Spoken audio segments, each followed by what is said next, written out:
Congratulations to you guys. आ गई है आप लोगों के डिमांड पे प्रीपोजिशन वाली क्लास, जिन्हें सीखकर आप एग्जाम में फुल मार्क्स लाने वाले हो। इस वीडियो को देखने के बाद 100% गारंटी है कि आपको दूसरे प्रीपोजिशन वाली वीडियो को देखने की ज़रूरत नहीं पड़ेगी। सो गाइज कहीं मत जाइए और प्रीपोजिशन वाली डर को इस वीडियो में ही भगा दीजिए। तो सबसे पहले प्रीपोजिशन का मतलब क्या होता है। प्रीपोजिशन बना है दो वर्ड्स से मिलकर, प्री और पोजीशन। प्री का मतलब होता है पहले और पोजीशन का मतलब होता है जगह। तो किसी जगह पर पहले आने वाले वर्ड्स को प्रीपोजिशन कहते हैं। ये तो हो गई बेसिक चीजें। अब इसके रियल मीनिंग को समझते हैं। ऐसे शब्द जो नाउन या प्रोनाउन के दूसरे जो शब्द है वाक्य में उससे रिश्ता बताता है, यानी कि रिलेशन बताता है। जैसे कि मैंने कहा I am in the class, मैं बोल रही हूँ I am in the class, मतलब मैं क्लास में हूँ। तो मैं यानी कि आई मतलब मैं, और क्लास, मैं और क्लास का रिश्ता कौन बता रहा है? इन, कि मैं क्लास में हूँ। कहाँ हूँ? मैं हूँ, यानी कि इन। मान लीजिए ये हमारा प्रोनाउन हो गया और क्लास हमारा नाउन, या फिर आप इसे ऑब्जेक्ट भी बोल सकते हैं, लेकिन मान लेते हैं ये नाउन हो गया। तो प्रोनाउन और नाउन के बीच का रिश्ता कौन बताया? इन, जो हमारा प्रीपोजिशन होता है। तो ये तो आप लोगों ने समझ लिया। अब हम इसमें कौन कौन से प्रीपोजिशन सीखने वाले हैं वो मैं बता देती हूँ। स्क्रीन पर जितने भी आप प्रीपोजिशन देख रहे हैं ये इस वीडियो में आप सारे को सीखने वाले हैं। प्रीपोजिशन के अंदर मेनली आपको 4 बातों को ज्ञान होता है। डायरेक्शन, यानी कोई चीज किस डायरेक्शन में यानी दिशा में रखी हुई है। टाइम, यानी समय, कोई भी काम कौन समय पर हो रहा है। प्लेस, यानी कि जगह। और स्पेशल रिलेशन, सबसे ज्यादा प्रीपोजिशन स्पेशल रिलेशन के ही होते हैं। तो एक एक करके हम सारे कुछ सीखने वाले हैं। वीडियो में एंड तक बने रहिए। इस वीडियो को देखने के बाद आप प्रीपोजिशन काफी अच्छे से समझ पाइएगा। तो सबसे पहले हम बात करेंगे प्रीपोजिशन ऑफ प्लेस। आप ये ध्यान दीजिए, प्रीपोजिशन ऑफ प्लेस की पहले हम बात करेंगे, जिसमें हम पहले इनक्लोज्ड एरिया की बात करें। प्रीपोजिशन ऑफ प्लेस के इनक्लोज्ड एरिया की बात कर रहे हैं। तो इनक्लोज्ड एरिया क्या है? इन, हम लोग का क्या है? In. Use in when something is inside something, मतलब कोई चीज किसी इनक्लोज्ड एरिया में है। इनक्लोज्ड मतलब तो समझ रहे हैं, बंद एरिया में है। जैसे आपको ड्राइंग में दिख रहा होगा, एक लड़की है जो रूम में बैठी हुई है और किताबें पढ़ रही है। मैं अगर इस लड़की को कॉल करूंगी तो ये लड़की फोन उठाएगी और मैं उससे पूछूंगी तुम अभी क्या कर रही हो? I am in the room, मैं कमरे में हूँ, ऐसा बोलेगी ना। I am in the room, मैं कमरे में हूँ, यानी कि इनक्लोज्ड एरिया में, एक इनक्लोज्ड एरिया में है। बात समझ में आ रही है? आप एक रूम में बैठकर टीवी देख रहे हो, गेम खेल रहे हो या पढ़ाई कर रहे हो, उसी बीच अगर मैं आपको फोन कर दूं और मैं आपसे पूछूंगी आप कहाँ हो, मैं आपसे पूछ रही हूँ आप कहाँ हो, तो आप मुझे जवाब दोगे I am in the room, मैं कमरे में हूँ। मतलब पूरा घर है एक, जिसका एक कमरे में है आप, एक इनक्लोज्ड एरिया में है आप। ठीक है, तो जब आप इनक्लोज्ड एरिया की बात करेंगे तो आपको वहां इन का यूज करना होगा। अब हम पहले एट को भी देख लेते, फिर इन और भी अच्छे से आपको समझ में आने लगेगा। जैसे अगर लोकेशन ऑफ पॉइंट की बात करेंगे, at tells us that the following noun is located at the specific point और लोकेशन। यहाँ पर आपको, यहाँ ड्राइंग में आपको बहुत सारे लोग दिख रहे हैं। मान लीजिए इसमें से मैंने किसी एक को कॉल लगाया और मैंने उससे पूछा कि तुम कहाँ पर हो, तो वो क्या जवाब देगा? मैं घर में हूँ। ये जवाब नहीं देगा कि मैं गार्डन में हूँ, मैं छत पर हूँ, मैं किचन में हूँ, ऐसे जवाब नहीं देगा। मैं अगर उसे कॉल करूँगी तो वो मुझे जवाब देगा कि मैं घर में हूँ। अब देखिए यहाँ पर आप ध्यान दीजिए, घर में हूँ वो बोल रहा, तो घर के किसी भी हिस्से में हो सकता है, ज़रूरी नहीं है एक रूम में है, गार्डन में है। ये तो नहीं बोला कि मैं गार्डन में हूँ, वो मुझे सिर्फ इतना बताया कि मैं घर में हूँ। तो घर के किसी भी पॉइंट पे हो सकता है, किसी भी हिस्से में हो सकता है, चाहे वे छत पे हो सकता है, चाहे गार्डन में हो सकता है, चाहे किचन में हो सकता है, चाहे रूम में हो सकता है। स्पेसिफिक लोकेशन नहीं बताया कि मैं गार्डन में ही हूँ, उसने सिर्फ इतना बताया कि मैं घर में हूँ। तो जब भी आप घर में रहो और आपको अगर कोई फोन करता है तुम कहाँ हो, अगर आप इनक्लोज्ड एरिया में रहे ना, बंद एरिया में, तो आप बोलेगा I am in the room, क्योंकि आप एक इनक्लोज्ड एरिया में है, एक बंद कमरे में है। अगर आप गार्डन में हैं, छत पर है, कहीं भी है, और अगर आपका दोस्त फोन करके पूछा कि तुम कहाँ हो, तो आप बोल सकते आई एम एट होम, मैं घर में हूँ। अब घर में कौन सा एरिया में हूँ वो नहीं हम बता रहे, हम सिर्फ इतना बता रहे कि मैं घर में हूँ। आई होप आपको इन और एट में डिफरेंस क्या है आपको समझ में आ गया हो। इनक्लोज्ड एरिया में इन और लोकेशन ऑफ पॉइंट किसी भी जगह में हो सकते हैं, घर के किसी भी जगह में हो सकता है, तब वहाँ पे आपको एट का यूज़ करना है। अब है सरफेस लोकेशन। सरफेस मतलब होता है सतह। Use on when one thing is attach to और टचिंग समथिंग, मतलब कोई चीज सतह से चिपकी हुई रखी हो। आपको यहाँ ड्राइंग में दिख रहा होगा, ये बुक है जो सतह टेबल को टच करते हुए रखी हुई है। मैंने यहाँ पर लिखा the books are on the table, किताबें मेज के ऊपर रखी हुई है। किताबें जो है वो मेज से सटी हुई है, तो अगर सतह से कोई चीज चिपकी हुई रखी हो ना, तो हम उसमें ऑन लगाते हैं। जैसे मैंने कहा the pen is on the table, ये जो पेन है वो टेबल से चिपकी हुई है। The lamp is on the table, ये लैम्प है, ये भी टेबल से चिपकी हुई है, सतह से चिपकी हुई है। तो जब कोई चीज किसी सतह को टच करते हुए रखी हो तो हम उसमें ऑन का यूज करते हैं। क्लियर? जब कोई चीज किसी सतह से चिपकी हुई रखी हो, टच कर रही हो किसी सतह को, तब हम उसमें ऑन का यूज कर सकते हैं। मान लीजिए कैट जमीन पर सोई हुई है, तो वो जमीन को टच करते हुए सोई हुई है ना। अब जमीन से थोड़ी ना ऊंचाई में सोई हुई है, नहीं, जमीन को टच करते हुए, सरफेस को टच करते हुए वो सोई हुई है। तो जब कोई चीज टच करते हुए, सतह को टच करते हुए रहे, तो वहां पर आपको ऑन यूज करना होता है। अब प्रीपोजिशन ऑफ प्लेस की बात हो गई, अब प्रीपोजिशन ऑफ टाइम की बात करते हैं। पॉइंट, पॉइंट की जब बात करेंगे एट का यूज करेंगे। ये थोड़ा ध्यान दीजिए, क्योंकि एट के बारे में हम लोगों ने अभी थोड़ी देर पहले पढ़ा कि एट जब हम लोकेशन ऑफ पॉइंट की बात करेंगे तब हम उसमें एट का यूज करेंगे। लेकिन टाइम बताने के लिए भी एट का यूज करते हैं। आप लोगों ने काफी बार बहुत जगह बुक्स वगैरह में देखा होगा। अगर आपको बताने हो कितने बज रहे हैं, तो आप कैसे बताइएगा? मान लीजिए आपसे कोई पूछा कितना बज रहा है, तो आप बोलिएगा एट 5 o'clock। समय बताने के लिए, टाइम बताने के लिए आपको एट का यूज करना होता है। Clear? At 3:30 PM, at 7:30 AM, तो समय बताने के लिए आप एट का यूज करेंगे। Night, my brother comes late at night, मेरा भाई हमेशा लेट रात घर आता है। तो इसका मतलब वो हमेशा आपका फ्रेंड आपको कॉल किया, आप पूछा कि तुम्हारा भाई कहाँ है, तो आपने उसे जवाब दिया कि मेरा भाई हमेशा घर लेट आता है। मतलब वो जो काम करता है वो रेगुलर करता है, रेगुलर लेट से घर आता है। रेगुलर जो वो काम कर रहा है, मतलब रेगुलर लेट से आने का वो काम कर रहा है, तो उसमें एट का यूज करेंगे। लेकिन अब एट की जगह इन का यूज कब करते हैं? जैसे मान लीजिए कोई एक दिन, मान लीजिए आपका भाई हमेशा 9 बजे तक घर आ जाता है, लेकिन अचानक एक दिन वो 10 बजे घर आया। मतलब एक दिन, हमेशा नहीं, बस बाय चांस कभी एक दिन वो 10 बजे घर आया, तो वहां पे हम इन का यूज करेंगे। जो रेगुलर के तौर पे नहीं होता है, कभी कभी इत्तेफाक से हो जाता है, तब हम उसमें इन का यूज करते हैं। जो रेगुलर बेसिस पे होता है, तो उसमें हम एट का यूज करते हैं। ये आपको याद रखने हो कि इन और एट कैसे हम यूज करेंगे। और एट का यूज हम करते हैं हॉलीडेज के लिए, at the weekend, at the Christmas. यहाँ सिर्फ क्रिसमस लिखे हैं, डे नहीं लिखे, सिर्फ क्रिसमस लिखे हैं। इनका यूज हम क्या चीज के लिए करते हैं? मंथ के लिए, मंथ बताने के लिए। इन दिसंबर, इन जून, इन जनवरी, इन मार्च, मतलब मंथ बताने के लिए हम इनका यूज करते हैं। सीजन्स बताने के लिए in winter, in summer, in rainy seasons, ऐसे मतलब सीजन बताने के लिए इनका यूज करते हैं। पार्ट्स ऑफ द डे, मतलब in the morning, in the evening, in the night, in the afternoon. तो मतलब पार्ट्स ऑफ द डे में जो पार्ट्स होते हैं उसको भी बताने के लिए हम क्या यूज करते हैं? इनका यूज करते हैं। ईयर्स बताने के लिए भी इनका यूज करते हैं। इन 2022, इन 2023, इन 2020, तो ये भी बताने के लिए हम इनका यूज करेंगे।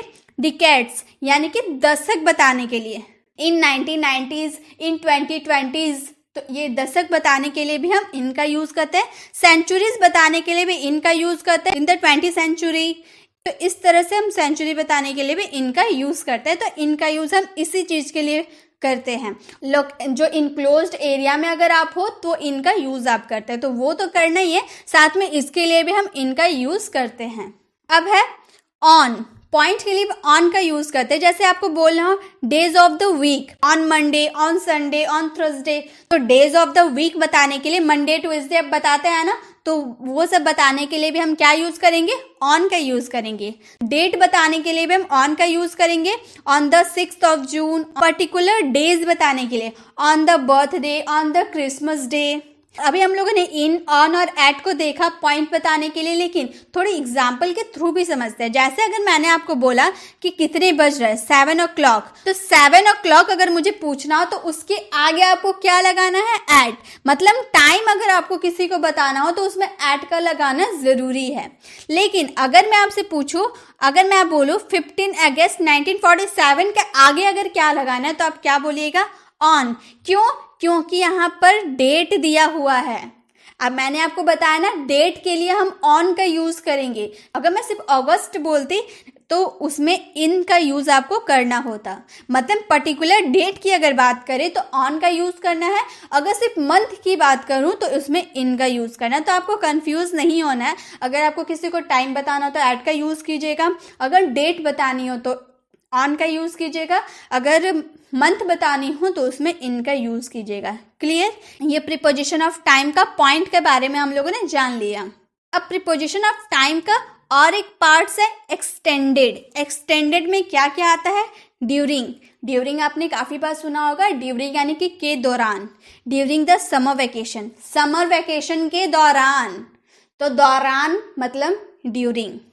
Bye, not later than at और बिफोर, मतलब बाय का यूज वहां होता है जहां पर एक डेडलाइन होती है और उसी डेडलाइन पर काम को खत्म करना होता है। काम शायद पहले भी खत्म हो सकती है। जैसे कि मैंने आपको बोला, मान लीजिए आप मेरे ऑफिस में काम करते हैं, आज फ्राइडे है और मैंने बोला कि मंडे होते होते मुझे सारे रिपोर्ट्स चाहिए। मतलब जो आपने रिपोर्ट्स तैयार किया है, मुझे मंडे होते होते मुझे वो चाहिए। तो अब आपका क्या काम है, रिपोर्ट्स को तैयार करके मुझे मंडे तक, मंडे डेडलाइन है, मंडे तक ही आपको सबमिट करना है मेरे पास। लेकिन हो सकता है आप संडे तक ही वो क्लियर कर दे और संडे को मुझे सबमिट कर दे। मतलब आप पहले कर सकते हैं लेकिन मंडे के बाद नहीं कर सकते हैं, मंडे ही आपका डेडलाइन है। तो ऐसे के लिए हम क्या यूज करेंगे, बाय का यूज करेंगे कि एक आपको डेडलाइन दिया रहेगा, उससे पहले भले आप सबमिट कर दो लेकिन उसके बाद आप नहीं करोगे, आप अपनी डेडलाइन पे ही काम को खत्म करना होगा आपको। अब है फ्रॉम टू। फ्रॉम और टू बताता है काम कब से शुरू और कब खत्म हुई। 10 AM से शुरू हुआ है और कब खत्म होगा, 5 PM तक खत्म होगा। तो इस वाले सेंस के लिए आप फ्रॉम और टू का यूज करना है। अब है फोर। फोर का यूज किसी भी स्पेसिफिक टाइम के लिए यूज नहीं होता है। ये मैंने आपको टेंस वाली वीडियो में भी बताया था कि फोर का यूज स्पेसिफिक टाइम के लिए यूज नहीं होता है। जैसे मैंने कहा वह 2 घंटे से खेल रही है, अब 2 घंटा जो मैंने बोला, स्पेसिफिक टाइम तो नहीं बताया कि वो 5 बजे से खेल रही है कि 4 बजे से खेल रही है, वो तो मैंने नहीं बताया। मैंने सिर्फ इतना बताया कि 2 घंटे से खेल रही है। तो इस वाले सेंस के लिए 2 घंटे से खेल रही है तो आपको फोर का यूज करना होता है। लेकिन सिंस का यूज कब करना है, जब आपका पर्टिकुलर टाइम हो। जैसे मैंने कहा वो सुबह से खेल रही है, 2 घंटा नहीं बोले, सुबह से खेल रही है, तो आपको पता है ना कब से खेल रही है, सिंस मॉर्निंग, सुबह से खेल रही है। तो जब आपको पर्टिकुलर टाइम पता हो तो उसमें सिंस का यूज कीजिएगा, लेकिन जब आपको पर्टिकुलर टाइम का पता ना हो तो उसमें आपको फोर का यूज करना। तो सिंस और फोर में बस इतना ही है जो आपको समझना है, बस हो गया, फोर और सिंस भी खत्म। हम बात करेंगे preposition of direction. Preposition of direction, movement to a surface, movement to a surface, on और ऑन टू का। ऑन और ऑन टू का यूज हम किस तरह करेंगे, the cat jumped on to the table. मान लीजिए ये कैट थोड़ी देर पहले यहाँ पे बैठी हुई थी, यहाँ से उसने छलांग मारा और इस पे जाकर वो बैठ गई। तो मतलब पहले वो जमीन पे थी ना, नीचे थी, उसने अपना सरफेस बदला और चेयर पे आ गई। मतलब मूवमेंट हुआ ना, नीचे से वो ऊपर गई, मूवमेंट हुआ, तो वहां पे आपको ऑन टू का यूज करना है। जब सरफेस बदलेगी ना तब वहां पे आपको ऑन टू का यूज करना है। वो जमीन से ऊपर गई, अपना सरफेस को उसने बदल दिया, तो वहां पे आपको ऑन टू का यूज करना है। आई होप आपको ये समझ में आ रहा होगा। और लेकिन अगर the cat jumped on the table, on the table कब यूज करेंगे, मान लीजिए कैट जो है ये टेबल पे ही उछल कूद कर रही है, ये नीचे से ऊपर नहीं गई, टेबल पे ही उछल रही है, जंप कर रही है, अपना सतह तो नहीं चेंज कर रही, बस टेबल पे ऊपर जा रही, नीचे आ रही, ऊपर जा रही, नीचे आ रही, तो वहां अपने सतह को चेंज नहीं कर रही है, तो वहां हम ऑन का यूज करेंगे। क्लियर। जब अपने सतह को वो चेंज करके नीचे से ऊपर गई तब उसमें ऑन टू का यूज करना है। लेकिन जब वो अपने सतह पे ही भले अब मूवमेंट कर रही है लेकिन अपनी सतह पे ही है तो उसमें हम ऑन का यूज करेंगे। मूवमेंट हो रहा लेकिन उसने अपनी सतह को चेंज नहीं किया है। क्लियर। ऑन और ऑन टू बस इतना ही था। आई होप आपको ये भी समझ में आ रहा होगा। अब है movement toward an enclosed area. Enclosed area, ये सब बातों पे आप ज्यादा ध्यान दो। इन और इनटू का यूज करना है। जैसे कि the cat is going into the box. Cat यहाँ थी, आप पॉइंट देख सकते हैं। कैट यहाँ थी, यहाँ से जंप करके ये बॉक्स के अंदर गई, मतलब एक इनक्लोज्ड एरिया के वो अंदर गई। बॉक्स तो इनक्लोज्ड है तो वो बाहर से इनक्लोज्ड एरिया में गई तो वहां आपको इनटू का यूज करना था। Cat is going into the box. मान लीजिए आपको केक बनाना है, आप केक के लिए सब रेडी कर दिए और उसके बाद उसे ओवन में डाल दिए, मतलब उसे उठा के ओवन में डाले। सतह तो चेंज हो रहा लेकिन आप केक को इनक्लोज्ड एरिया में बंद कर रहे हैं ना, तो इनक्लोज्ड एरिया में केक जा रहा तो वहां इनटू का यूज होगा।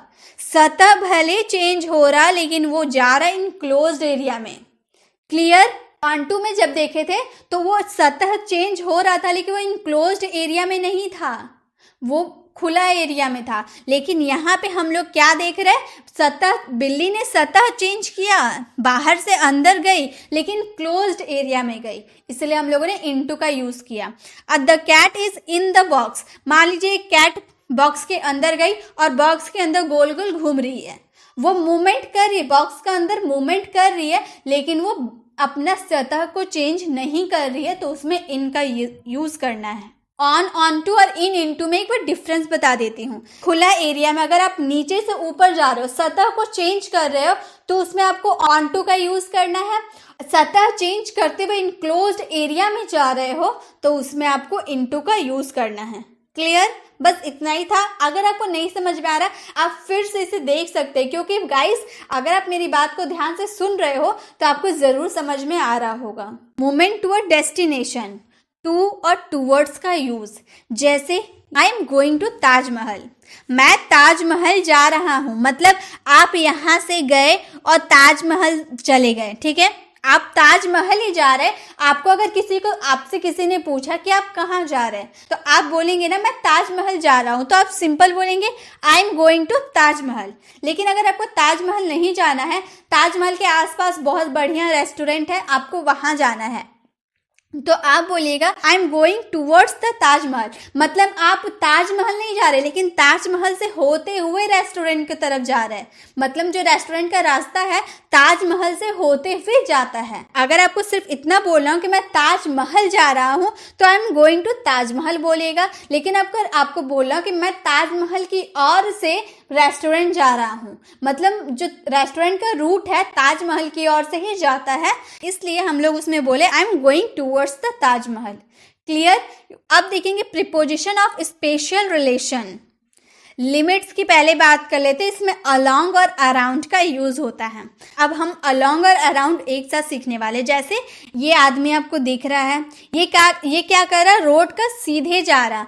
सीधे जाने के लिए हम अलोंग का यूज करेंगे। आप मान लीजिए आप अपने फ्रेंड के घर जा रहे हैं, आपका फ्रेंड का घर सीधा है तो आप अपने घर से निकले और सीधा रोड का सीधा सीधा जा रहे हैं अपने फ्रेंड के घर।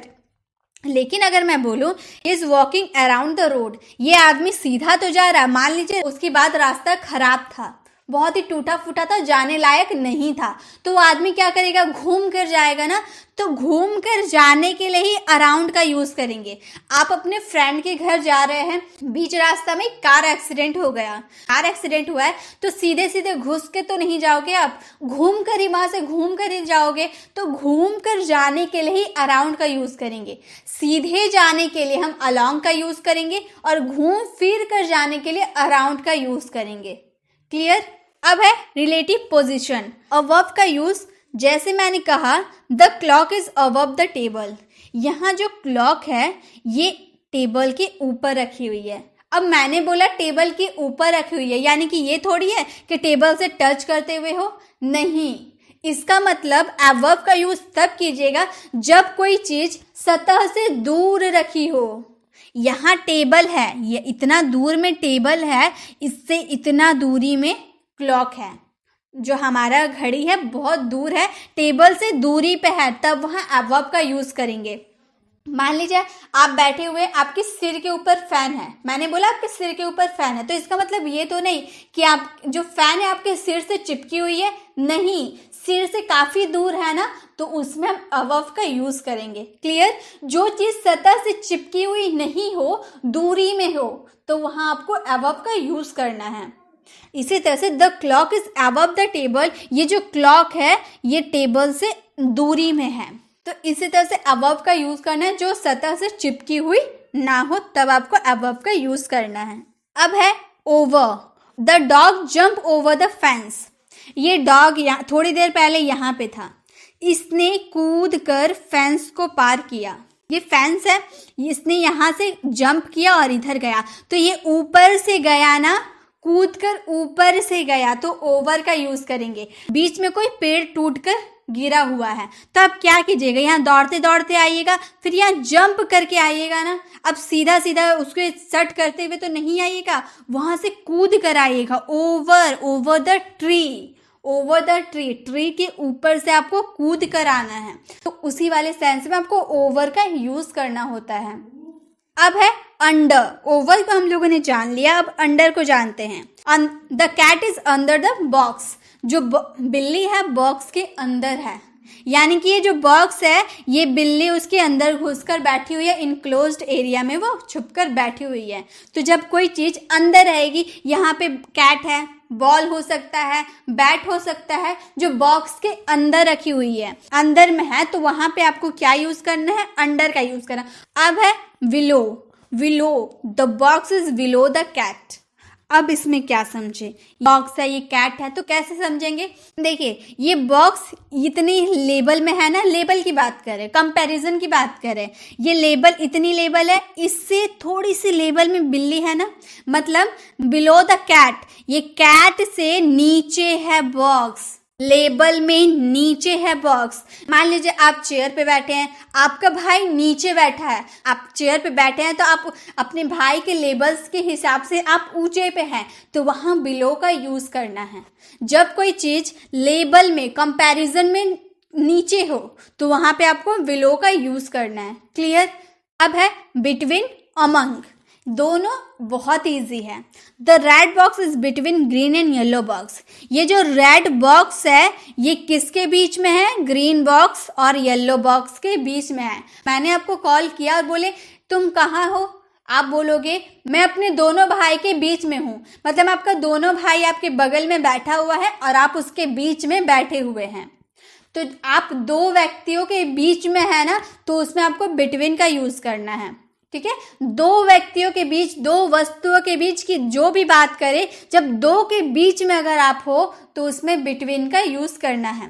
और अमंग का यूज़ कब करना है, जब दो से अधिक के बीच में हो ना, दो या दो से अधिक के बीच में हो, तब आपको अमंग का यूज़ करना है। जैसे ये आदमी आप देख सकते हैं, इससे मैंने कॉल किया और मैंने पूछा तुम कहाँ हो, तो ये बोलेगा I am stand among the boxes, मैं बहुत सारे, दो या दो से अधिक, बहुत सारे बॉक्सेस के बीच में खड़ा हूँ। सिर्फ दो बॉक्स तो नहीं है, बहुत सारे बॉक्स है ना, तो जब आपको दो या दो से अधिक की बात करनी हो कि मैं दो या दो से अधिक व्यक्तियों के बीच में हूँ, तब उसमें आपको अमंग का यूज़ करना है। क्या डिफरेंस है, अगर दो व्यक्तियों या दो वस्तुओं के बीच में अगर आप हो तो बिटवीन, अगर दो से अधिक व्यक्तियों या दो से अधिक वस्तुओं के बीच में अगर आप हो तो उसमें अमंग का यूज़ करना है। ये हो गया बिटवीन और अमंग। अब है इन front of, behind. In front of का मतलब होता है सामने और बिहाइंड का मतलब होता है पीछे। The cat is in front of the box, ये जो कैट है बॉक्स के सामने है। ड्राइंग में ही समझ में आ रहा, सामने है यानी कि इन फ्रंट ऑफ यूज करना है। The cat is behind the box, ये जो कैट पीछे छुपी हुई है ना, बॉक्स के पीछे है। जब आगे कोई चीज रहेगी तो उसमें इन फ्रंट ऑफ का यूज करना है, जब कोई चीज पीछे रहेगी तो उसमें बिहाइंड का यूज करना है। अब है near, the ball is near the box.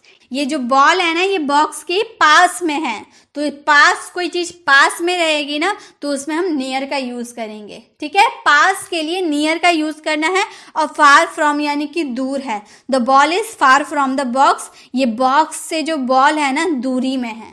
तो जब आपको पास रहने की बात करेंगे तो नियर, और दूर की बात करेंगे तो फार फ्रॉम का यूज करना है। अब है अक्रॉस और through. The went across the river. अब यहाँ पर आप ड्राइंग में देख सकते हैं एक रिवर है। अगर आप यहाँ पर है तो आपको जाने के लिए ये पुल को पार करके जाना पड़ेगा ना उस side. I went across the river, मैं रिवर के इस पार से उस पार गया, तो उसमें क्या यूज करेंगे, अक्रॉस का, इस पार से उस पार जाने के लिए। और अच्छे से क्लियर करूंगी, पहले इसे भी देख लेते हैं।